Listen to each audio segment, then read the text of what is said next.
Burkina Faso, oui, ça évolue, le cinéma évolue parce que la preuve est que moi, c'est mon premier long métrage que je viens de faire. Donc je fais partie des gens qui font que ça évolue.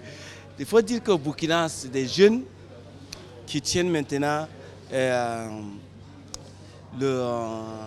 qui portent le cinéma au burkinabé.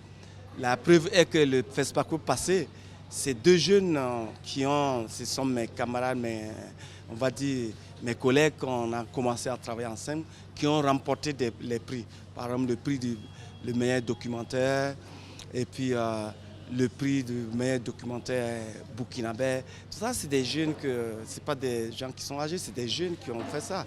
Donc ça veut dire qu'il y a un essor de cinéma qui monte. Parce qu'il y a une école de cinéma au Burkina, et il y a une école de l'État, qui est l'ISIS, et il y a aussi une école privée, qui est Institut Imagine. Et donc tous ces lieux permettent aux gens d'apprendre et de faire. Comment il peut nous accompagner? Mais c'est comment? Il n'y a pas de comment. C'est à donner l'argent aux gens. C'est tout. Déjà, ils ont fait l'école. Et ils en ont mis en place aussi un financement. Maintenant, au Burkina, ce n'est pas comme avant. Parce que là, on parle de milliards. Chaque fois, on dit les milliards. Et quand le FESPACO arrive comme ça, l'année du FESPACO qui arrive, il y a un financement que le ministère met en place qui donne des accompagnements aux réalisateurs. Je ne sais pas, voilà, je ne pourrais pas dire combien on donne à quelqu'un, mais il y a quelque chose qui est mis en place. On a toujours dit le milliard. Donc on est content d'avoir qu'on dit le milliard est là. Mes projets là, je dis qu'après avoir fini de faire ce film L'Escarifié, j'ai commencé à écrire un autre projet que j'ai appelé Wezin le père voltaïque. Alors, quand je dis ça, les gens disent bon, que c'est pas du voltage ou quoi. Mais parce que je veux parler d'un homme politique des années 1930 à 1958. C'était un monsieur qui avait lutté pour le Burkina Faso. Avant, on appelait le Burkina Faso la Haute-Volta.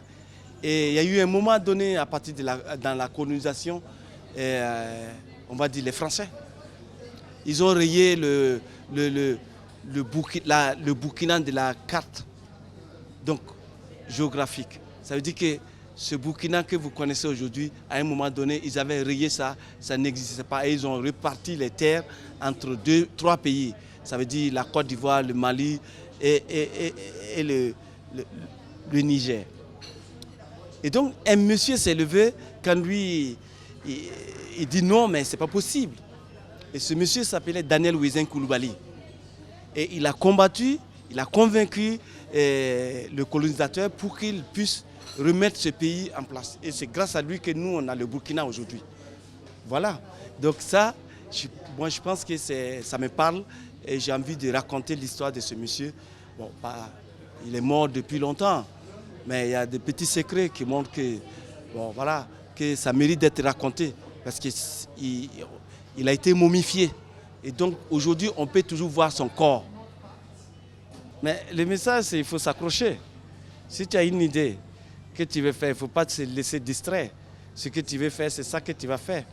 Parce que dans ce milieu, tu vas aller expliquer ton idée à quelqu'un.